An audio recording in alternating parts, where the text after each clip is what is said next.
Hulyo 21, 2025 sa Jeffersonville na bayan ng propeta. Kami ay bahagi ng orinal na buhay, ang orinal na binhi, ang binigkas na salita, ang pinaniniwalaan ko. Ang anak ng tao ay nahayag, ang 7 tatak ay inilantad, ang orihinal na buhay, ang orihinal na binhi. Amen. Ang binigkas na salita ang tanging kailangan ko.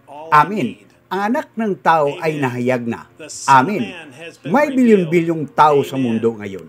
Ngunit tayo lang ang may revelasyon na iyon. Maaring may nagtanong, nagkaroon ka ng serbisyong pulang sulat sa nakarang linggo. Pero sino ang tagapagsalita mo? Sino ang pinakikinggan ninyong lahat? Pakinggan nating sabihin niya sa atin.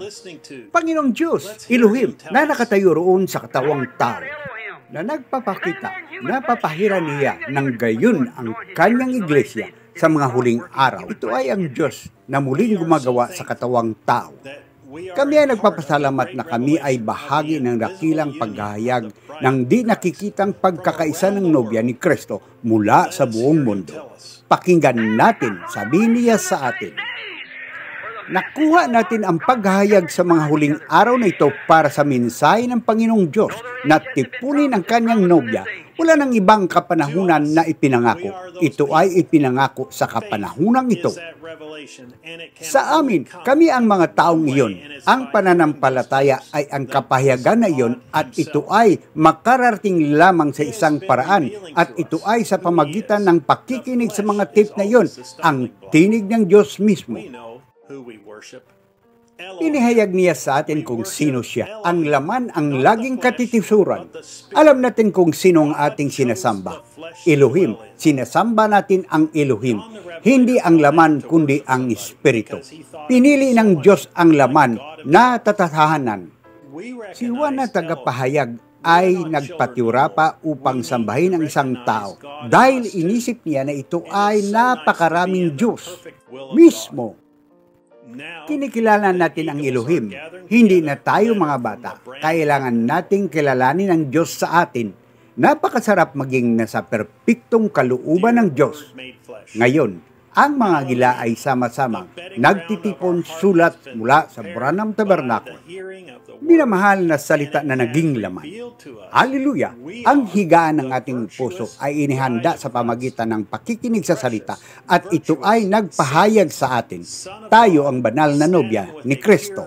Mahalaga, banal, walang kasalanan na anak ng Diyos. Nakatayo na may dalisay, walang halong nobyang salita.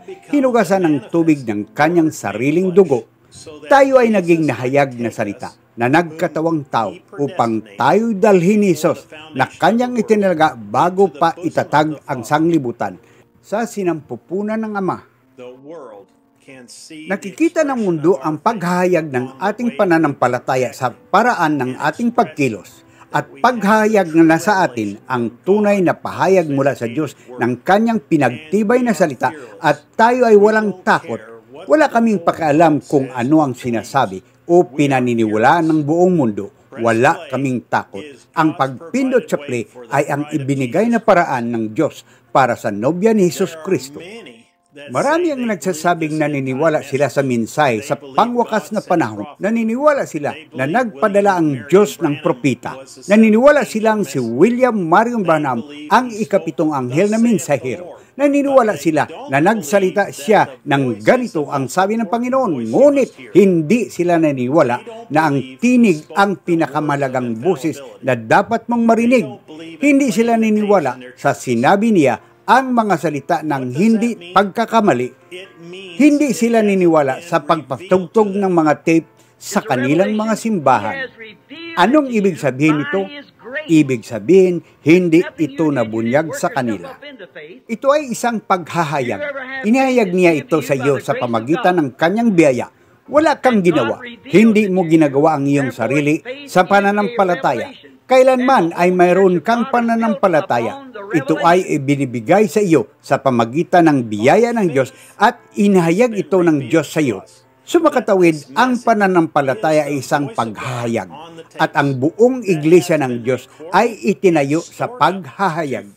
Sa pamagitan ng pananampalataya ay ipinahayag sa atin na ang mensaheng ito ay ang tinig ng Diyos sa mga tape na itinala at nakaimbag upang pakainin at gawing perpekto ang nobya ni Hesus Kristo. Ito ay isang tunay, walang halong pananampalataya sa sinabi ng Diyos na katotohanan at ito ay nakaangkla sa ating puso at kaluluwa at walang anumang bagay na magpapakilos nito. Ito ay mananatili doon hanggang sa ipakilala tayo ng kanyang propita sa ating Panginoon. Hindi natin matutulungan ang ating sarili. Inihanda niya tayong tanggapin at paniwalaan iyan bago ang pagkatatag ng mundo. Alam niya na matatanggap natin ang kanyang tinig sa panahong ito. Kilala na niya tayo noon pa man at itinalaga niya tayong tumanggap. Pagkatapos ang mga gawang ginawa ng banal na Espiritu ngayon sa pamagitan ng mga pangitaing ito na hindi nagkukulang, mga pangakong hindi nagkukulang. Lahat ng apostolikong tanda na ipinangako sa Biblia ng Malakias 4 at ang Apokalipsis Kapitulo 10 versikulo 7, lahat ng iyon ay natutupad at pinatutunayan ng sayentipiko sa lahat ng iba pang paraan. At kung hindi ko pa sinabi sa inyo ang katotohanan, hindi mangyayari ang mga bagay na ito. Ngunit kung sinabi ko sa inyo ang katotohanan, sila ay nagpapatotoo sa sinabi ko sa inyo ang katotohanan. Siya pa rin kahapon, ngayon at magpakailanman, at ang pagpapakita ng kanyang espiritu ay inaalis ang isang nobya. Hayaan mahulog ang pananampalatayon, ang paghahayag sa iyo puso na ito na ang oras. Ito ang oras, ito ang mensahe, ito ang tinig ng Diyos na tumatawag sa nobya ni Hesus Kristo.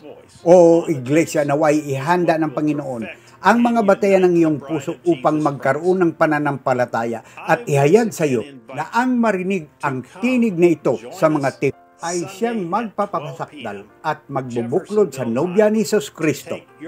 Muli kayong inaanyayahan na sumama sa amin sa linggo sa ganap ng alas 12 ng tanghali, oras ng Jeffersonville, upang dalhin ang iyong pananampalataya sa mas mataas na lugar at maupong kasama namin sa mga makalangit na lugar habang naririnig namin ang tinig ng Diyos na inihanda tayo para sa kanyang malapit na pagdating.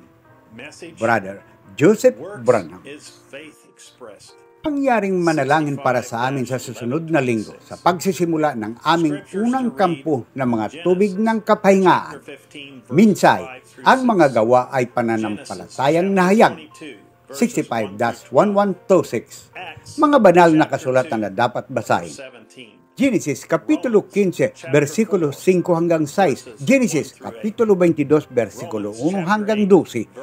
Gawa Kapitulo 2, versikulo 17. Roma Kapitulo 4, versikulo 1 hanggang 8. Roma Kapitulo 8, versikulo 28 hanggang 34. Episo, Kapitulo 1, versikulo 1 hanggang 5. Santiago, Kapitulo 2, versikulo 21 hanggang 23. San Juan, Kapitulo 1, versikulo 26. San Juan, Kapitulo 6, versikulo 44 hanggang 46. Hanggang sa susunod na pagpalain kayo ng Diyos at Shalom!